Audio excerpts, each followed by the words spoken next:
Friends, మీకు ఈ video నచ్చితే లైక్ చేయండి, సబ్స్క్రైబ్ చేయండి. మా ఇద్దరి భానుమతికి ఫోన్ చేసి నీ వల్లే నా పదవి పోయింది అని చెప్పేసి అంటూ ఉంటుంది. ఆ మాటలు వినగానే అక్కడున్న భానుమతి ఒక్కసారిగా షాక్ అయిపోయి నువ్వేం మాట్లాడుతూ నా వల్ల నీ పదవి పోవటం ఏంటి అని చెప్పేసి అడుగుతూ ఉంటుంది. ఇంతలో అక్కడున్న మైత్రి మాత్రం అవును, నీ పేరు పంచాయతీలో వచ్చిన దాని వల్లే నా పదవి పోయింది. ఇప్పుడు నా పదవి పోవడానికి గల కారణం మీరే కదా.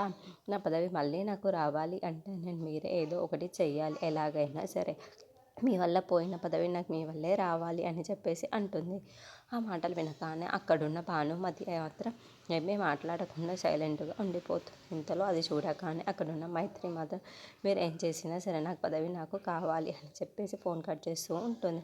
ఇంతలో అక్కడున్న భానుమతి ఏంటి ఇదేం మాట్లాడుతుంది అని చెప్పేసి అనుకుంటూ అలా చూస్తూ ఉండిపోతుంది. ఇంతలో రమ్యకి ఆరాధ్య వాళ్ళ అన్నయ్య ఫోన్ చేస్తూ ఉంటాడు.